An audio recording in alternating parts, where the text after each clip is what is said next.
Welcome back to the Unfollow the Herd podcast, where we always want to break free from the common paths of life into something that, go find your own path in life. Go find something greater. Go find a path that has resistance, but has a way greater outcome on it. We are going to break down the 7 laws of how billionaires actually become billionaires. The poorest of people can become billionaires, I believe, through these 7 traits. Guys, the number one thing that you need to focus on, and most people get this so wrong because they're focused on everything. I even catch myself doing this, is number 1, focus on the one thing. That is the greatest part of all of this. It's the grass is never greener. Don't be just starting new things to start new things because, hey, another guy made $100,000 doing this. Don't do that. I promise you it'd be the worst mistake you'll ever do. Find the one thing that you are the best in the world at and become the best in the world at it. It's very simple, but it's also very not followed in the path of you just need to focus. Just focus on what you're working on, what actually puts the bread on the table for you, and how can you actually innovate that one thing to be the best in the world. If you can do this, I promise you your path will be much brighter in the future. I actually did this through construction. I was focused on construction wholly. I wasn't focused on investing or doing real estate investments. I focused on construction. I built a company and then learned to diversify and vertically integrate my company. But it all takes focus on one thing for a long period of time. And number 2, you have to have a vision. If you don't have a vision for where you're going to go, it's like playing hockey without nets or playing basketball without hoops.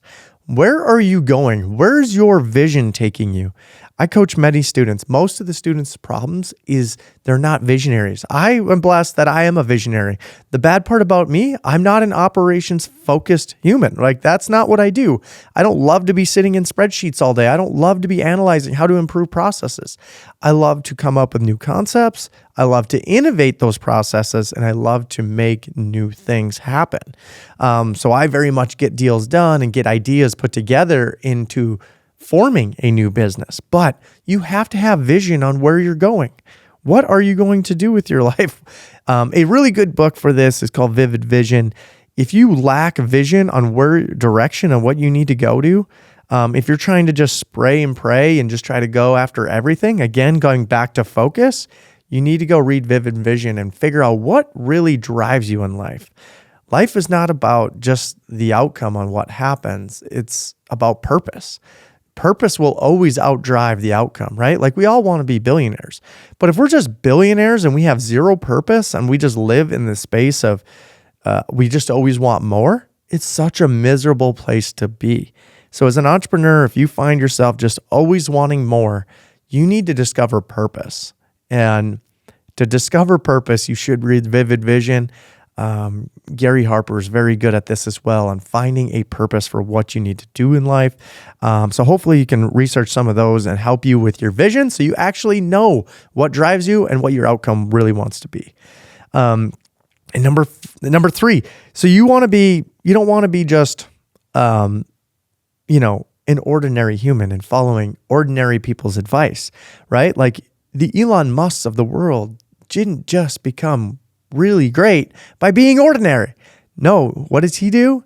He does ordinary things and then just elevates them, right? Like, he's just building cars, electric cars, which again is a great feat. But then he wants the Tesla Roadster to go 0 to 60 in 1 second. He wants it to hover for 3 seconds. He wants it to land on Mars, right? Like, he wants all these crazy things. He's just taking ordinary things and making them extraordinary. And that's really what you need to do as an entrepreneur. You got to take your ordinary ideas and how do you make them extraordinary? I do this within the storage space. I made the boring storage, self-storage model extraordinary by introducing things like power, lights, HVAC units within my storage units. So they're climate controlled. And I just innovated a product that already had a solid concept. It's still very boring at the end of the day, but guess what? I turned ordinary into extraordinary, and that's how you create attention, and that's how you create new products, and that's how the millionaires become billionaires. So number 4, you have to be disciplined. And discipline comes in very different measures, right? Like you have to keep your word to yourself, and you have to keep the word for others, right? Like when you make a commitment to something, whether you book a podcast or maybe you need to show up at a conference or you have a to-do for someone that you held a promise to, like, do you follow through on your word, or are you always kicking cans down the road? Do you forget? Do you not commit? Do you take the commitment and then not show up? People will find you that you are very flaky and that you will not have a lot of credibility for yourself. So not only be disciplined to others, but you first have to be disciplined to yourself. If you can't do any of the discipline actions that you need to hold yourself accountable, if you can't follow your calendar every day and do the tasks on there, you're not be disciplined to yourself. You can't be disciplined to yourself. You're not going to be disciplined to others. So make sure you're holding your word to yourself and others. You will create a lot of wealth for yourself because people will honestly trust you and what you're doing. Number 5, you either win or you learn. Life is not about a game where you're just out there doing it. You're either winning or you're learning, right? Like we don't honestly call it failing because it's just a learning concept. And now if you can understand that, you're already part of the 1% because most people don't want to fail. So guess what? They don't take this path of entrepreneurship.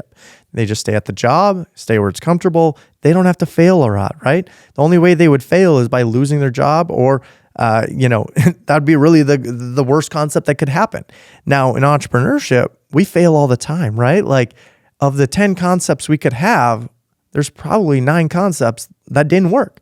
They're failures. We probably could have money behind them. There's all sorts of different scenarios where things just don't work out. I'm sorry, because entrepreneurship can get hard. So in the win or learn concept, you're always winning or you're learning, right? And always keep that concept in your brain because everything we can learn from, we can improve. We get to go back. We get another chance, right? Unless you've lost so hard that you've lost everything. But in most cases, we do trial and error in the world of entrepreneurship. We try something. If it works, it works, it works. We're all in. If it works, it's okay. It doesn't work, we stop, right? Like it wasn't worth it. It didn't work out. And that happens. You got to think about, I always like to refer back to the Elon Musk because anytime I think I'm doing something very hard, I'm not trying to make cars fly. I'm not trying to make cars go to 0 to 60 in 1 second. I'm not trying to go to Mars. I'm not trying to get a rocket to land repeatedly back down to Earth. Like there's things that I'm not trying to do. We keep those for different skill level sets, but guess what? There's a lot of expensive failures that happen in Elon Musk's life.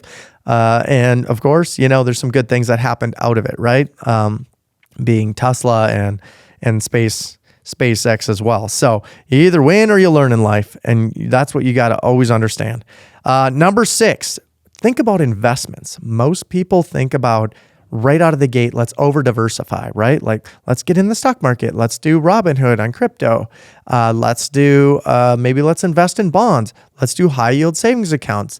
Let's go buy a single family home. And what does this do? This always is just a path of the poor, right? Like you don't want to be a money saver your whole life of investing in a high yield savings account. Now I know you're getting 5% at the bank. I don't really care. Most of my investments will all produce that tenfold. And while you're getting 5% at the bank, I don't think it's really holding up with inflation. So you have to understand the world of economies, whether economics can be very boring. I can speak to you from a college experience. I hated economics, but now I'm obviously a large real estate investor. So guess what? All I talk about is economics. Most of my social media is around economics, inflation readings, CPIs, PPIs, all these different concepts because I want to know it affects my business, right? And when it affects my business, it affects my money and I want to know more about it. But understand that you need to hold some level of debt. You need to hold some level of real estate and you probably are exposed to some level of the stock market. But understand what provides the highest returns, not necessarily the lowest risk, because if you guys are not even millionaires, you should be all in on just your business, trying to produce extra income.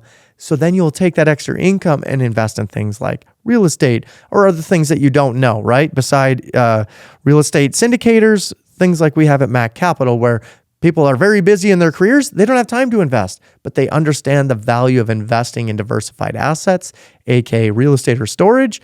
And that's why we get concept from them. So understand your investments and why the Donald Trumps of the world are paying $750 in tax and why your W-2 says you're paying a significantly more in tax. The middle class gets hammered in the tax world. You have to understand your investments so they coincide with building a net worth, not necessarily just saving money at a bank and earning 5%. Once you do that, you'll understand an entire new world of investing and what you've missed. Number 7, build a brand. So I think this can relate to anything. And now some people don't want to build a brand, but anyone can get known for anything. Now you can get known. I kind of call it the Google ability factor.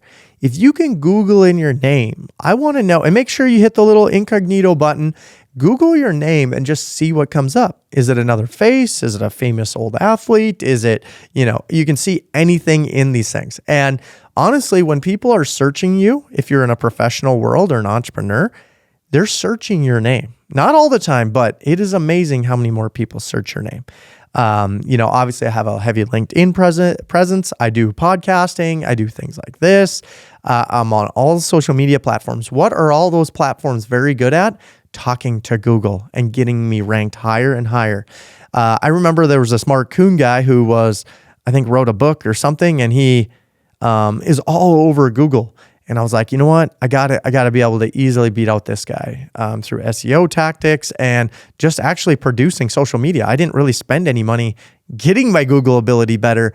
I just started doing these other things that talk to Google and get me to rank higher. So no matter what you're doing in life, get your Google ability or building your own brand in whatever fashion that looks like up there. And I promise you are going to have a better overall credibility when people come to talk to you, whether it's about investing, building a business, buying a business, whatever.